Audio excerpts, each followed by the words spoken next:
Hello, I'm Mark Livingston, and today I'll be doing a presentation on online dating and dating apps. The title of this presentation is called Love at First Swipe.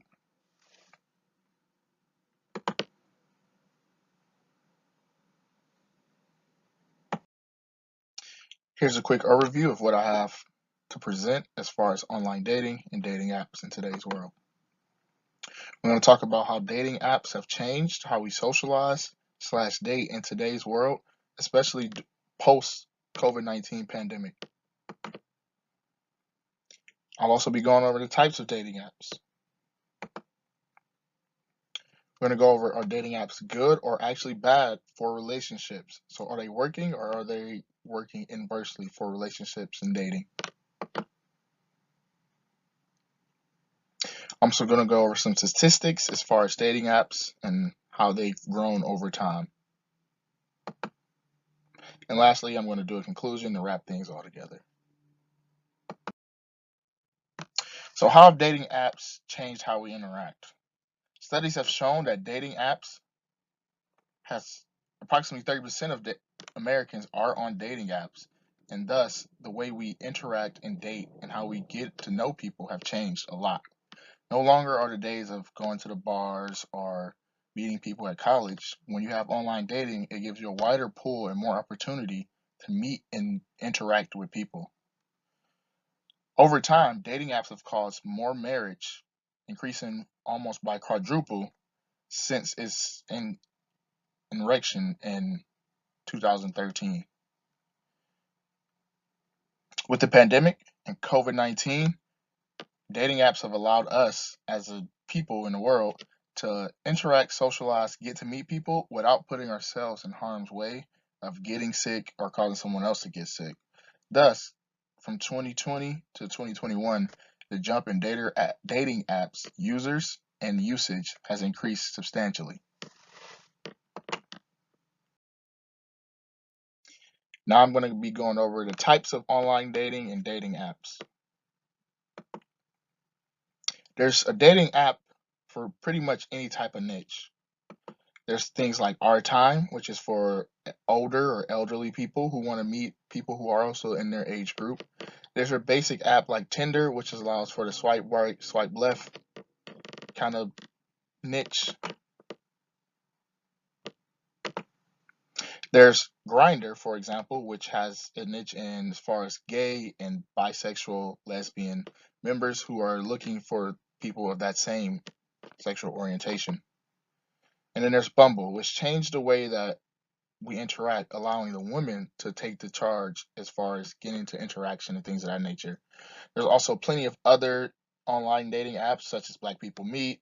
There's Christian Mingle, Farmers Meet. There's any type of niche. There's any type of dating app for anybody out there who wants to meet people like them or who have similar interests as them. The basics are the Tinder, the Bumble, the Hinge. Those are the ones that are more popular, more universally used. But if there's someone who wants to meet a specific demographic, a specific sexual orientation, a specific age group, then those apps are where they can what they can use. There's even apps for things such as arrangements where there may be a sugar daddy, sugar baby type of arrangement.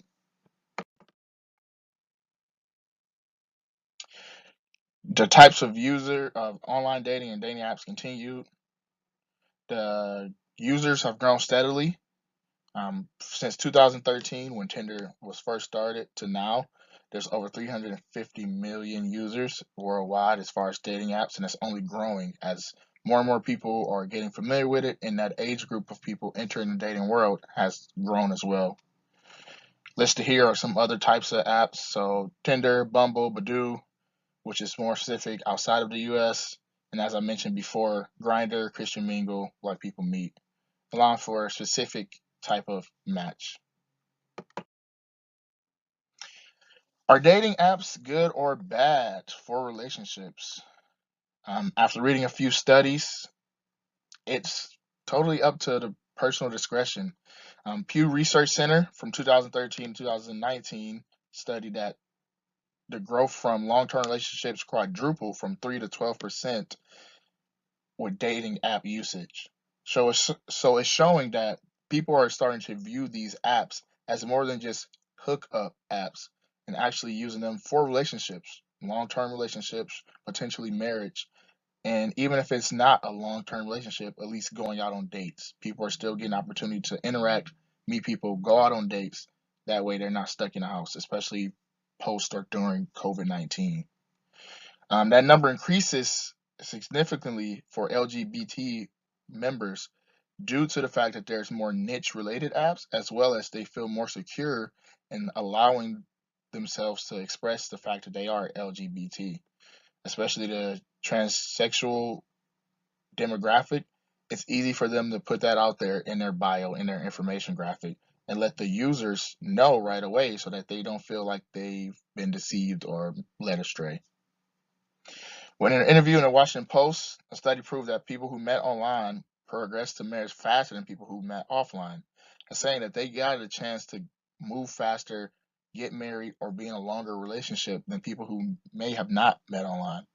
That study showed that from those dating apps, getting to know each other pre-date, and getting to see that they have similar interests right off the bat allowed those couples to move progressively faster and get to know each other quicker as well.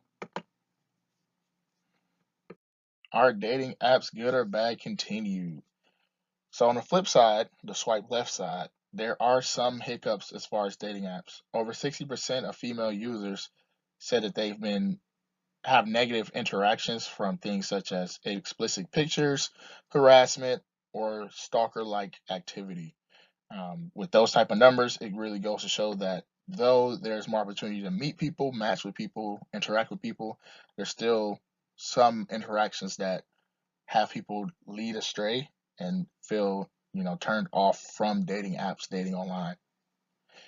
They have opened up new ways for people that are in committed relationships to cheat, unfortunately.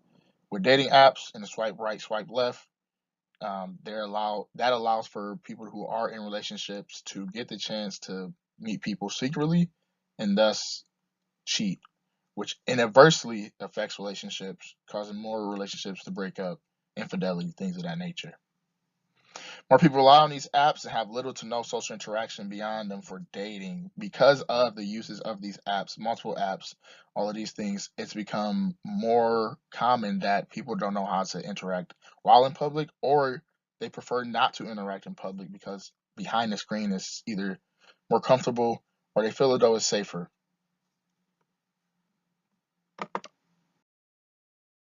Some statistics about dating apps. All of these are from Business of Apps.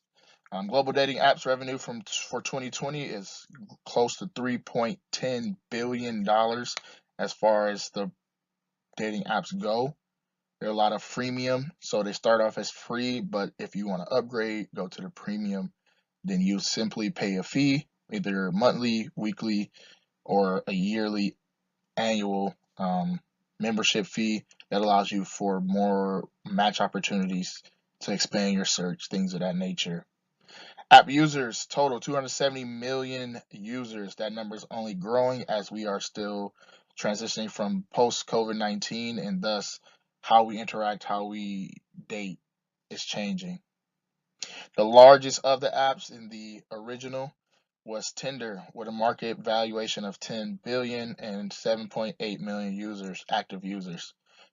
There's a lot of other apps that are out there that are just as big, allowing for the growth of these apps, and these apps are expanding with their technologies. They're allowing for online dating in a sense that there's video chats within the apps, there's feedback where they can help users get the ones that aren't who they say they are, or the ones who are, like the previous slide mentioned, having those bad interactions, get them off the app to allow for a better, cleaner dating service. In conclusion, there are some positives as well as opportunities in online dating and apps as they expand. As more people use these apps, the apps are getting that feedback from the users, allowing them to grow, to use this information, and to allow for a cleaner, better dating service. There's different apps for different communities. Once again, the LGBT community is a big user of online dating, allowing them to find their niche, find people like them who have the same sexual orientation. and thus allowing them to feel safer in the dating world. Stats say it's good for relationships, even though users feel otherwise based on data. Some people feel like it's taken away from actual interaction. Some people feel like it opens up the door for cheating.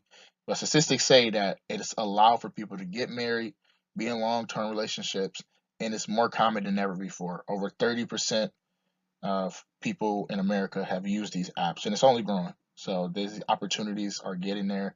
They're growing too. Here's a reference list of all the sources that I use.